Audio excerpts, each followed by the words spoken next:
So tonight is gonna be a big night in the wrestling business.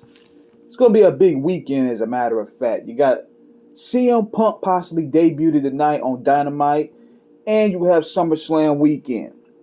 So what made me want to do this video was the comments that Roman Reigns made about CM Punk, where he said that CM Punk wasn't as good as John Cena, and he never was a needle mover like The Rock. Basically saying he wasn't a big deal. And see, he's wrong. Because I remember 2011. You had to live through it to understand it.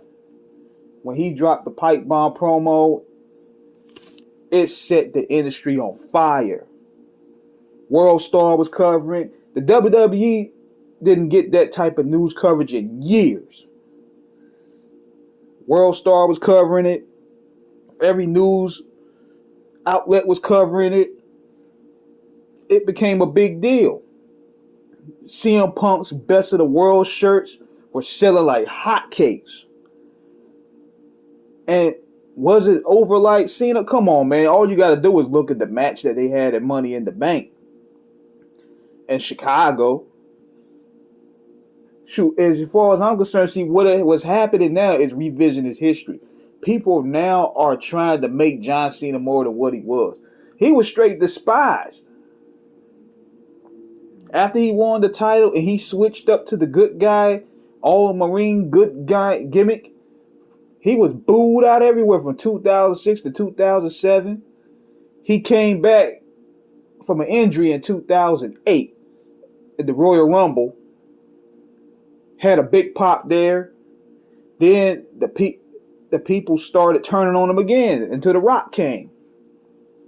So we got to stop with this narrative like, oh man, John Cena was that guy like that. I mean, I give him his due for carrying the company on his back like he did.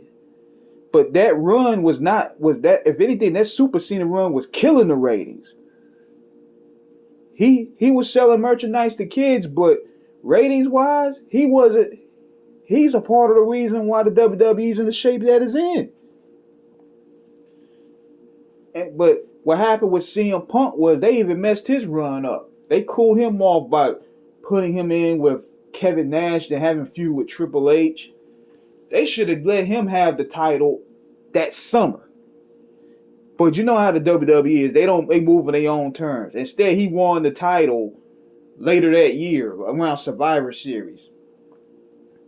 And his momentum was kind of cooled off because even then they gave him the Randy Savage treatment.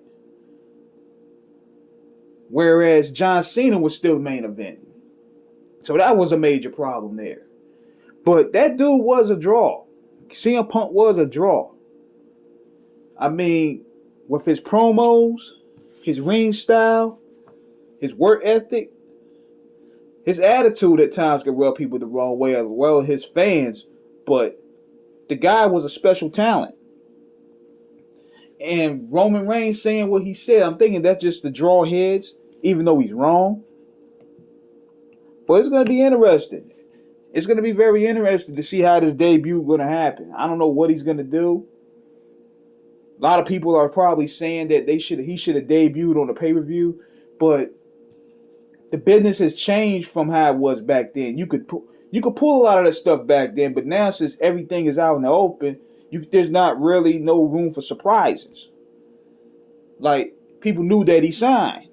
So you couldn't really pull a rabbit out the hat and surprise people like Sky Hall and Kevin Nash did back in '96.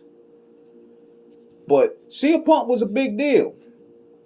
And considering that he's been gone for 7 years and he's coming back, and the business is talking heavily about him, that's a testimony of how his drawing power is. So we're gonna see where this goes tonight. So this is King Eric signing off. Check us out tonight, Off the Cuff Radio. Tomorrow night, Screwball Radio. We got Thurston Howard III on. Let's go.